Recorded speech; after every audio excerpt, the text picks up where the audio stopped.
Hey everyone, welcome back to the channel. Today we're diving into a topic that affects so many of us but doesn't always get the attention it deserves: managing debt. Whether it's student loans, credit cards, personal loans, or even a mortgage, debt can feel overwhelming. But the good news? With a solid plan and a few simple strategies, you can take control and get on the path to financial freedom. So, in this video, I'm going to walk you through 5 practical steps to help you manage debt effectively. By the end, you'll have a clear plan of action and some great tips to apply right away. Ready? Let's get into it. Step 1. Understand your debt landscape. First up, the absolute essential step is to know exactly what debt you have.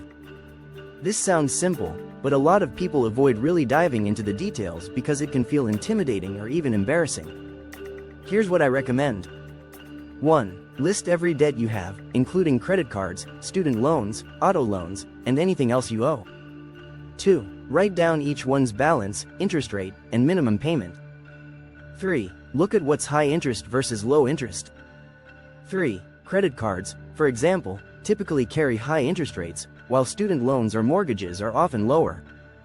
Getting all this on paper is a powerful first step. Why? Because it takes away the mystery and anxiety that comes from not knowing the details. And once you have it laid out, it's easier to see where to focus your efforts. Step 2. Choose your repayment strategy. Now that you know your debts, it's time to pick a repayment strategy. There are a couple of popular methods for this, and both can work great depending on your personality and financial situation. The snowball method. Here, you focus on paying off the smallest debt first. So, you'd make the minimum payments on everything except the debt with the lowest balance, where you'd pay as much as you can afford. Once that debt's paid off, move on to the next smallest, and so on. The idea is to build momentum with small wins that keep you motivated. The avalanche method. If you want to save on interest over time, this method might be better. Here, you focus on paying off the debt with the highest interest rate first. Like the snowball method, you still make minimum payments on everything else, but you direct as much as possible toward the high-interest debt. This method is great for minimizing costs in the long run. Pick whichever approach resonates with you, and stick with it. The important thing here is consistency. Step 3. Create a realistic budget. Next, we need to talk about budgeting. This is where a lot of people struggle because it feels restrictive, but it doesn't have to be. Instead of thinking of a budget as a set of rules, think of it as a plan for where your money should go. 1. Start with your income. Know exactly what you're bringing in every month.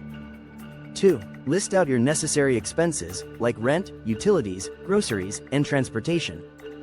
3. Then, set a specific amount to put toward debt every month. Budgeting is all about being intentional with your money. Try to allocate as much as you can toward your debt payments without sacrificing essentials or going into further debt. If you have to make some sacrifices, like eating out less or cutting subscriptions, remember it's just temporary while you're getting your finances in order. Step 4. Negotiate where you can.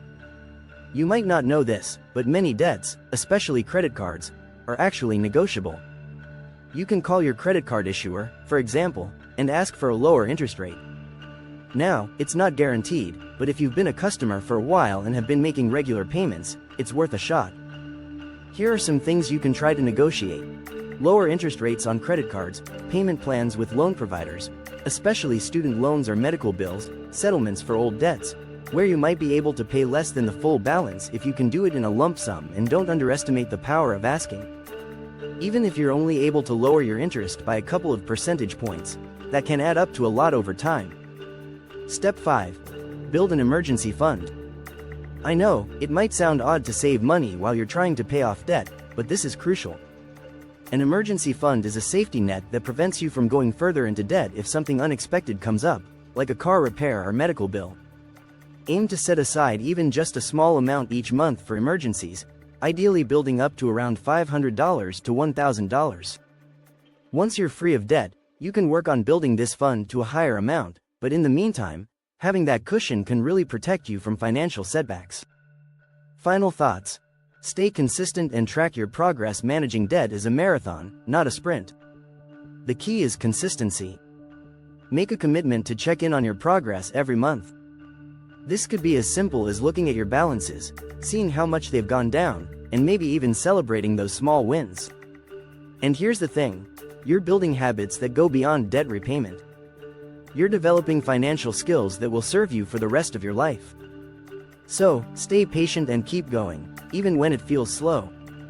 Every payment brings you one step closer to being debt-free. Alright, that's it for today's video. I hope these steps help you take control of your debt. Let me know in the comments if you're planning to try any of these methods, or if you have any other tips for managing debt effectively. And if you found this helpful, don't forget to like, subscribe, and share it with someone who might need it. Thanks for watching, and I'll see you in the next one.